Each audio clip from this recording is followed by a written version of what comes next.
وعلی حبیبہ سیدنا محمد و آلہ و اصحابہ وبارک وسلم والاختلاف اللفظی والتقدیری اعم من ان یکون حقیقتا او حکما۔ یہاں سے غرض شارع علیہ الرحمہ ایک اعتراض کا جواب دینا ہے۔ معترض اعتراض یہ کرتا ہے کہ آپ نے پیچھے مورب کا حکم بیان کیا ہے کہ ان یختلف آخرہ باختلاف العوامل، مورب وہ ہے جس کا آخر جو ہے وہ عوامل کے مختلف ہونے سے مختلف ہو جائے۔ آئیے ہم آپ کو چند ایسی مثالیں دکھاتے ہیں جہاں پہ عامل تو مختلف ہوا ہے لیکن مورب کا آخر جو ہے وہ مختلف نہیں ہوا۔ جیسے رأیت احمد مررت باحمد ایک مثال، اور دوسری مثال ہے جیسے رأیت مسلمین مررت بمسلمین۔ اس کو تثنیہ اور جمع دونوں کے ساتھ پڑھ سکتے ہیں، یعنی رأیت مسلمین مررت بمسلمین یا رأیت مسلمین مررت بمسلمین۔ یہاں پہ رأیت احمد میں احمد پر جو عامل ہے وہ ہے رأیت اور یہ فعل ہے، اور مررت باحمد میں احمد پر جو عامل ہے وہ باحرف جر ہے۔ تو پہلے فعل عامل ہے، بعد میں باحرف جر عامل ہے۔ عامل تو مختلف ہوا لیکن احمد کا جو اعراب ہے وہ مختلف نہیں ہوا، آخر جو ہے وہ مورب کا مختلف نہیں ہوا۔ اسی طرح رأیت مسلمین مررت بمسلمین میں مسلمین پر رأیت پہلے عامل ہے، یہ فعل ہے، اور بعد میں بمسلمین میں مسلمین پر باحرف جر عامل ہے، تو اس کو کیا پڑھا جا رہا ہے؟ مسلمین۔ تو پہلے پر کیا ہے؟ فعل عامل ہے، اور دوسرے پر حرف جر عامل ہے۔ تو عامل تو مختلف ہوا لیکن مسلمین کا جو اعراب ہے، جو اس کا آخر ہے، وہ مختلف نہیں ہوا۔ مسلمین کا آخر جو ہے وہ مختلف نہیں ہوا۔ تو اس کا جواب یہ ہے کہ بھئی ہم نے یہ جو کہا تھا نا کہ مورب کا آخر لفظاً یا تقدیراً، مورب وہ ہے جس کا آخر لفظاً یا تقدیراً مختلف ہو جائے، تو وہ اختلاف لفظی یا تقدیری جو ہے وہ عام ہے۔ وہ کیا ہے؟ عام ہے، چاہے وہ حقیقتاً مختلف ہو جائے یا حکماً مختلف ہو جائے، چاہے وہ، یعنی مورب کا آخر جو مختلف ہو رہا ہے چاہے وہ حقیقتاً مختلف ہو چاہے حکماً مختلف ہو۔ اچھا، اب حقیقتاً کا تو یہ تھا کہ کیا مطلب ہوتا ہے، ایک ہوتا ہے تبدل حقیقی اور ایک ہوتا ہے تبدل حکمی، پہلے یہ پیچھے پڑھ آئے ہیں۔ تبدل حقیقی کا کیا مطلب ہوتا ہے کہ فاعلیت یا مفعولیت یا اضافت پر جو چیز دلالت کر رہی ہے اس چیز کی ذات جو ہے وہ تبدیل ہو جائے، اس چیز کی ذات جو ہے وہ، جیسے جاء ابو کا رأیت ابا کا مررت بابی کا، یہاں پہ جو فاعلیت مفعولیت اضافت پر دلالت کرنے والے جاء ابو کا میں واو فاعلیت پر دلالت کر رہی ہے، رأیت ابا کا میں الف جو ہے مفعولیت پر دلالت کر رہا ہے، مررت بابی کا میں جو یا ہے یہ اضافت پر دلالت کر رہا ہے، تو یہ خود تبدیل ہو گئے۔ یہ کیا ہوئے؟ فاعلیت مفعولیت یا اضافت پر جو چیز دلالت کرنے والی ہے وہ خود دلالت کرنے والی وہ چیز تبدیل ہو جائے، تو اس کو حقیقی تبدیلی کہتے ہیں۔ اور ایک ہوتا ہے حکماً تبدیلی۔ حکماً تبدیلی کا کیا مطلب ہوتا ہے کہ فاعلیت مفعولیت یا اضافت پر جو دلالت کرنے والی چیز ہے وہ تبدیل نہ ہو، وہ تبدیل نہ ہو بلکہ اس کی جو دلالت ہے وہ تبدیل ہو جائے، بلکہ اس کی جو دلالت ہے وہ تبدیل ہو جائے۔ تو رأیت احمد مررت باحمد، اور اسی طرح رأیت مسلمین مررت بمسلمین، ان دونوں مثالوں میں اگرچہ حقیقتاً مورب کا آخر تبدیل مختلف نہیں ہوا ہے لیکن حکماً مورب کا آخر مختلف ہوا ہے۔ حکماً جو ہے وہ مورب کا آخر، حکماً کا کیا مطلب ہوتا ہے کہ وہ اگر زبر ہے تو رہے گی تو وہ زبر ہی، لیکن اس زبر کی جو دلالت ہے وہ تبدیل ہو جائے گی، اور اگر وہ کوئی حرف ہے جس طرح کی یا تو رہے گا تو دونوں صورتوں میں یا ہی، یعنی عامل چاہے ایک آ جائے پھر اس کے بعد دوسرا آ جائے وہ رہے گا تو یا ہی، لیکن پہلے میں یا اور پر چیز پر دلالت کرے گا اور دوسرے میں یا اور چیز پر دلالت کرے گا۔ اب رأیت احمدہ میں احمدہ اس پر بھی کیا ہے؟ فتح نصب ہے، اور اسی طرح مررت باحمدہ میں احمدہ اس پر بھی جو کیا ہے؟ نصب ہے۔ تو یہاں پہ جو اس پر جو فتح ہے تو یہاں پہ فتح کی جو دلالت ہے وہ تبدیل ہے۔ مورب کا آخر مختلف اس طرح ہے کہ جو فتح کی جو دلالت ہے وہ تبدیل ہے۔ رأیت احمدہ میں جو فتح ہے یہ مفعولیت پر دلالت کر رہا ہے، اور مررت باحمدہ میں وہ فتح تو وہی کھڑا ہے، یہ فتح تبدیل نہیں ہوا لیکن اس کی دلالت تبدیل ہوئی۔ وہ اس طرح کہ یہ جو فتح ہے یہ اضافت پر دلالت کر رہا ہے۔ کس پر دلالت کر رہا ہے؟ اضافت پر دلالت کر رہا ہے۔ اور اسی طرح رأیت مسلمین مررت بمسلمین، رأیت مسلمین میں یا ہے اور مررت بمسلمین میں بھی یا ہے، تو یہ جو حرف جو دلالت کرنے والا ہے اضافت پر یا مفعولیت پر یہ تو تبدیل نہیں ہوا لیکن اس کی دلالت تبدیل ہو گئی۔ وہ اس طرح کہ مسلمینہ میں یا جو ہے یہ مفعولیت پر دلالت کر رہی ہے، اور مررت بمسلمین جو یا ہے یہ اضافت پر دلالت کر رہی ہے۔ کس چیز پر دلالت کر رہی ہے؟ تو اگرچہ دال تبدیل نہ ہو لیکن دلالت تبدیل ہو جائے پھر بھی تبدیلی تو ہوتی ہے، اگرچہ حقیقتاً نہیں ہوتی، حکماً ہوتی ہے۔ تو مورب کا آخر مختلف ان صورتوں میں ہو جاتا ہے۔ فإن قلت لا يتحقق الاختلاف لا في آخر المعرب ولا في العوامل، یہاں سے غرض شارح علیہ رحمہ ایک اعتراض کا جواب دینا ہے۔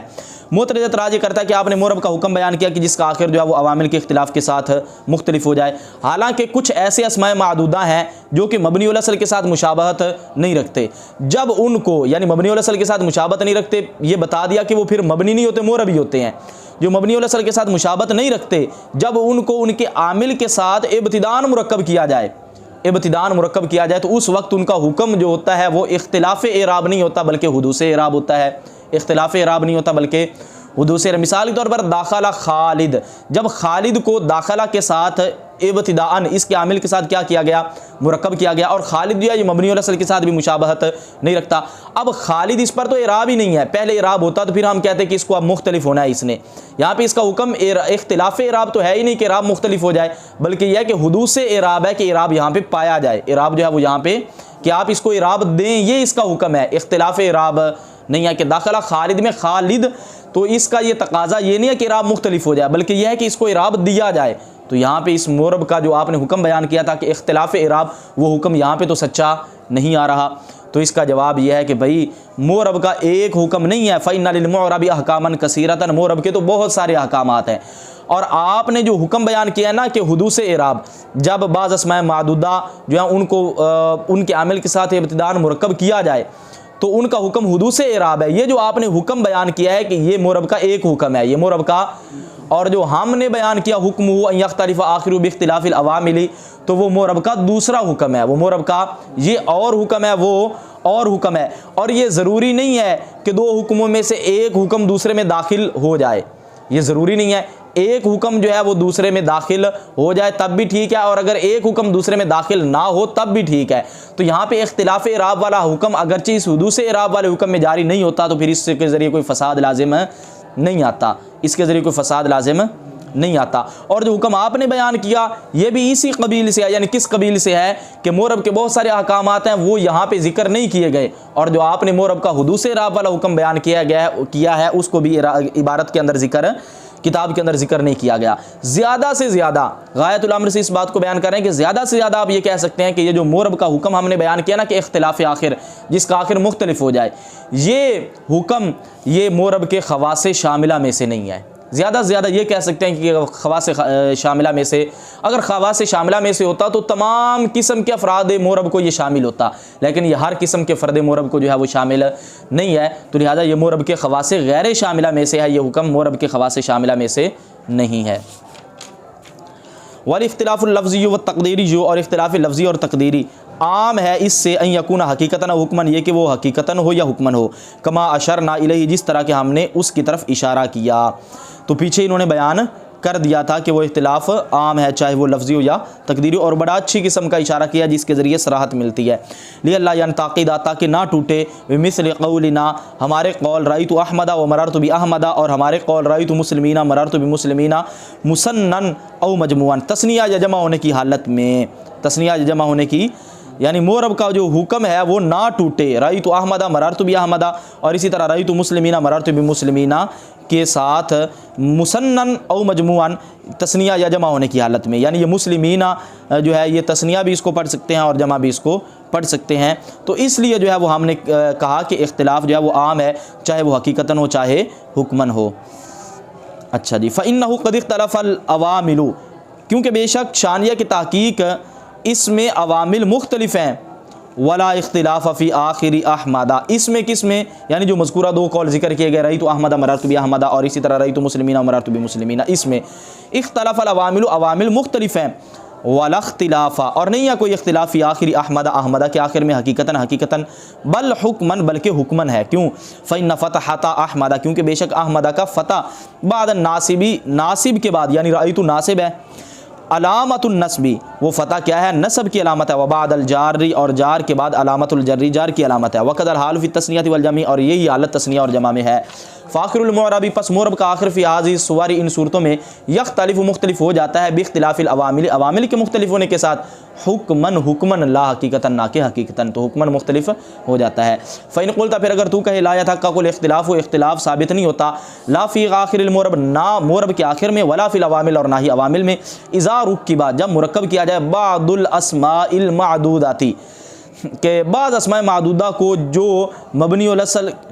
الاصل کے مشابہ نہیں ہوتے جو مبنی الاصل کے مشابہ جب ان کو مرکب کیا جائے مع عاملہ اس کے عامل کے ساتھ ابتداءً اذ لا یترتب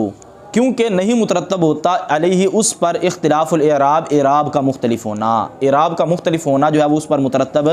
نہیں ہوتا بل ہناک بلکہ وہاں حدوث اعراب جو ہے وہ مترتب ہوتا ہے بدخول العامل عامل کے داخل ہونے کے ساتھ قلت میں کہتا ہوں ھذا حکم آخر یہ ایک دوسرا حکم ہے من احکام المعرب معرب کے احکامات میں سے والی اختلاف اور معرب کے آخر کا مختلف ہونا حکم آخر یہ ایک دوسرا حکم ہے فلو لم يدخل احد الحکمین پس اگر دو حکموں میں سے ایک داخل نہ ہو فی الآخری دوسرے میں لا فساد فی تو اس میں کوئی فساد نہیں ہے فإن للمعرب کیونکہ بے شک معرب کے احکامات کثیرۃ بہت سارے احکامات ہیں لم تذکر ہنا جن کو یہاں ذکر نہیں کیا گیا فلیکن ھذا الحکم ایضا پس چاہیے کہ یہ حکم بھی ہو جائے من ھذا القبیل اسی قبیل سے کس قبیل سے کہ اس کو بھی یہاں ذکر نہیں کیا گیا غایت الامر امر کی غایت یہ ہے زیادہ سے زیادہ بات یہ ہے کہ ان ھذا الحکم کہ بے شک یہ حکم لا یکون نہیں ہے من خواصہ الشاملات معرب کے خواص شاملہ میں سے معرب کے